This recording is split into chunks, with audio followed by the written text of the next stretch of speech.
ഭഗവാനെ രക്ഷിക്കണേ.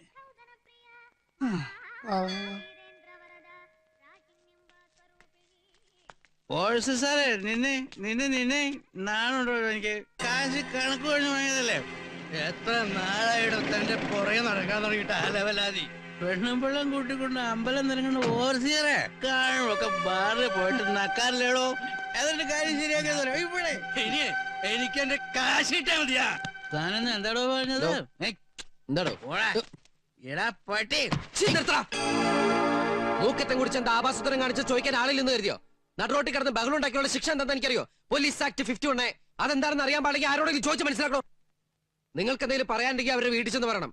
അല്ലാതെ പൊതുവഴിയിൽ വെച്ച് പെണ്ണുങ്ങൾ കൂടെ ഉള്ള സമയത്ത് പോക്കൃതം കാണിച്ചിട്ടുണ്ടല്ലോ പിടിച്ച പോലീസ് ലഭിക്കും.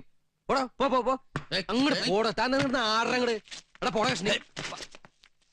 അല്ല എന്താ സാറേ ഇത്? വല്ല ഒരു കാര്യമില്ലെന്ന് വെറുതെ മദ്യവെച്ച് പാടില്ലാക്ക. സാറൂട്ടും പുറകിലൊന്നും അല്ല. ഇപ്പൊ മനസ്സിലായല്ലോ. കുടിയന്മാര് കുടിക്കാത്ത സമയത്താ കുടിച്ചു കൂത്താടുന്നവരെ കാണുമ്പോ കള്ളുകുടിയുടെ മോശവശങ്ങൾ മനസ്സിലാക്കുന്നത്. സാറുണ്ടല്ലോ ഇവരെക്കാളും മോശ കള്ളുകുടിച്ചു കഴിഞ്ഞാ. ആ ഭയങ്കര ബോറാ. തുപ്പുക ഛർദിക്കുക. ചേച്ചി നിൽക്കണം, എന്നെ കൊണ്ടൊന്ന് പറയിപ്പിക്കണ്ട സാർ. അറ്റ്ലീസ്റ്റ് വീട്ടിലുള്ളവരെ കുറിച്ചൊന്ന് ആലോചിക്കുക. ചേച്ചി കുട്ടി തറവാട്ടി പറഞ്ഞവർക്ക് പറ്റിയതല്ല സാറേ കള്ളുകുടി. നിർത്തണമെന്ന് ഞാൻ കുറെ കാലമായിട്ട് വിചാരിക്ക, കഴിയണില്ല. 6 മണിയാകുമ്പോ കൈ ഇങ്ങനെ വരയ്ക്കാൻ തുടങ്ങും. അതൊക്കെ സാറിന്റെ വെറും തോന്നലുകളാ. സാറ് വിചാരിച്ചു കഴിഞ്ഞാൽ നിർത്താൻ പറ്റും. എങ്ങനെ?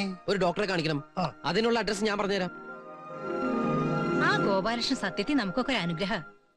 അവൻ പറഞ്ഞോണ്ട് മാത്രം അദ്ദേഹം കള്ളൂടി നിർത്തിയേ. എന്റെ വീട്ടിലെ പ്രശ്നം ഗോപാലകൃഷ്ണന്റെ അടുത്ത് പറഞ്ഞാലോ അവൻ എന്തെങ്കിലും പ്രതിവിധി കാണിച്ചു തരാതിരിക്കില്ല. എന്താ അകത്തേക്ക് അകത്തേക്കോ? എന്തിന്? എനിക്ക് ഗോപാലകൃഷ്ണനോട് ഒരു കാര്യം പറയണം. അതിവിടെ ഒന്നും പറയാലോ. അതങ്ങനെ പരസ്യമായിട്ട് പറയാൻ പറ്റൂല. വാ വാ അകത്തേക്ക് വാ. അതെ അങ്ങനത്തെ കാര്യങ്ങളൊന്നും ഇവിടെ പറയണ്ട. എന്നാ നമുക്ക് എന്റെ വീട്ടിലേക്ക് പോവാം. അയ്യേ എന്താ?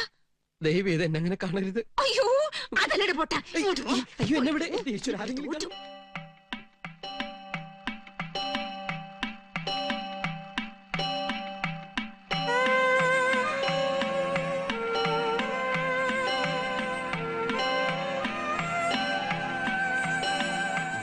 അപ്പൊ അതാണ് പ്രശ്നം അല്ലേ? ദിവസവും രാവിലെ 4:30 മണിക്ക് എഴുന്നേറ്റ് കുളിച്ച് പുള്ളി ആദ്യത്തെ വണ്ടിക്ക് തന്നെ പോവില്ലേ? അതെ. വീട്ടില് ടൈം പീസ് ഉണ്ടാ? ഉണ്ട്. ആ അങ്ങനെയാണെങ്കിൽ ഇനി അത് വെളുപ്പിന് 3 മണിക്ക് അടിക്കാൻ പാകത്തിന് ശരിക്കും വൈൻഡ് ചെയ്ത് വെച്ചോളൂ. അതെന്തിനാ? ആ സമയത്ത് അലാറം കേട്ട് പുള്ളിക്കാരൻ എഴുന്നേൽക്കും. പിന്നെ ഉറങ്ങാൻ പറ്റില്ല. വെളുപ്പിന് 3 മണിയാണേ. അവിടെയാണ് നിങ്ങൾക്ക് ബുദ്ധി ഉണ്ടെങ്കിൽ അത് പ്രയോഗിക്കേണ്ടത്. മനസ്സിലായില്ല.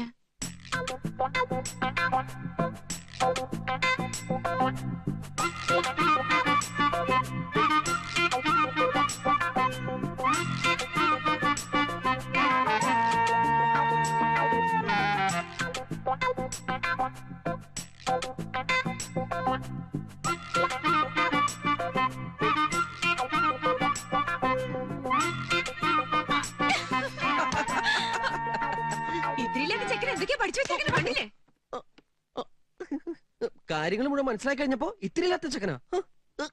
അത് കൊള്ളാലോ.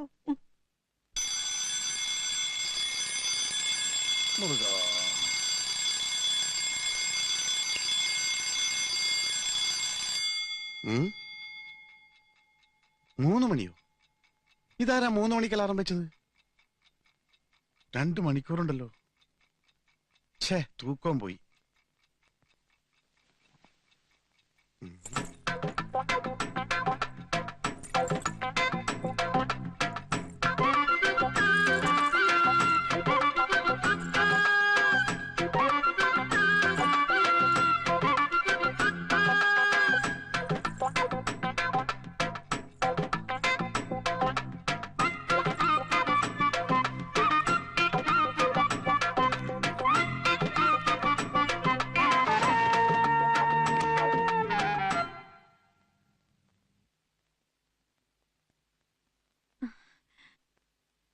ആഹാ ആനന്ദ് ഇവിടെ ഉണ്ടായിരുന്നോ? എന്നിട്ട് കുറച്ചു ദിവസം പുറത്തേക്കൊന്നും കണ്ടില്ലല്ലോ. അത് ആ എന്താണ് ആകെ ഒരു മാറ്റം? ഇങ്ങ് വാ, ചെവില് പറയാം.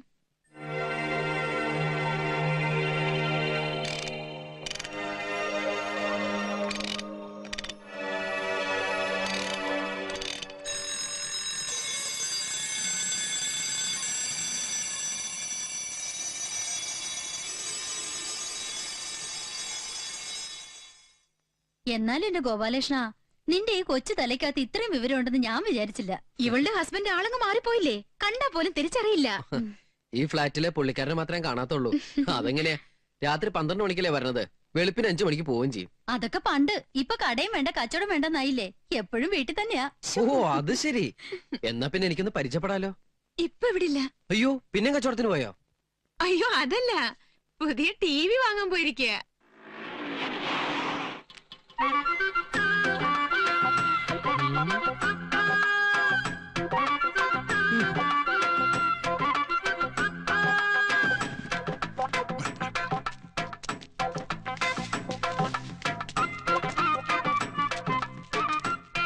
എന്റെ കർത്താവേ, ഈ കോലം കണ്ടില്ലയോ?